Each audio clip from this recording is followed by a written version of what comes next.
राम राम शेतकरी मित्रांनो, पाहुयात पुणे गुलटेकडी, मुंबई तसेच बेंगलोर व हैदराबाद येथील आजचे म्हणजे दिनांक 19 जानेवारी 2024चे कांदा बाजार भाव. चला तर मित्रांनो, जाणून घेऊयात कोणत्या मार्केटमध्ये आज कांदा भावाची आवकेची परिस्थिती नेमकी कशी आहे. सुरुवात करूयात पुणे गुलटेकडी येथून. पुणे गुलटेकडी ते 16,632 क्विंटल कांद्याची आवक झाली होती. सरासरी कांद्याचे बाजारभाव पुणे गुलटेकडी ते 1,300 रुपयापासून 1,500 रुपये क्विंटलपर्यंत सरासरी कांदे आज पुणे गुलटेकडे ते विकले आहेत. तर टॉप क्वालिटीच्या कांद्याचे काही लॉट 1,900 रुपये क्विंटलपर्यंत पुणे गुलटेकडे ते आज कांद्याला बाजारभाव निघालेले आहेत. तर मुंबई येथे फुलगोळा साईज कांद्याचे काही लॉट 1,900 ते 2,100 रुपये क्विंटलपर्यंत विकले.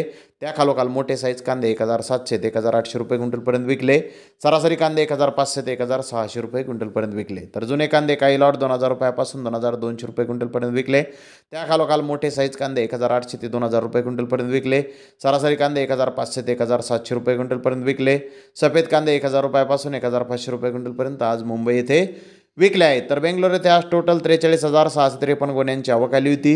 मीडियम कांदे 1,900 रुपयापासून 2,000 रुपये क्विंटलपर्यंत विकले. तर जास्तीत जास्त 2,400 रुपये क्विंटलपर्यंत आज बेंगलोर येथे नवीन कांद्याला बाजारभाव निघालेले आहेत. तर हैदराबाद येथे 90पेक्षा जास्त कांदा गाड्यांची आवक आली होती. महाराष्ट्रातील गरवा कांदा मीडियममध्ये 1,500 ते 1,700 रुपये क्विंटलपर्यंत विकला. तर ॲव्हरेज क्वालिटीचे कांदे 1,000 रुपयापासून 1,500 रुपये क्विंटलपर्यंत विकले. फुल बिग साईज कांदे 2,000 रुपयापासून 2,300 रुपये क्विंटलपर्यंत विकले. तर महाराष्ट्रातील लाल कांदा फुल बिग साईज कांदे 1,800 ते 2,000 रुपये क्विंटलपर्यंत विकले. मीडियम कांदे 1,500 ते 1,700 रुपये क्विंटलपर्यंत विकले. गोल्टी गोल्डा 500 रुपयापासून 1,000 रुपये क्विंटलपर्यंत आज हैदराबाद येथे विकला आहे. तर धन्यवाद मित्रांनो, आपण माझा व्हिडिओ शेवटपर्यंत पाहिल्याबद्दल. व्हिडिओ आवडल्यास लाईक करा, शेअर करा.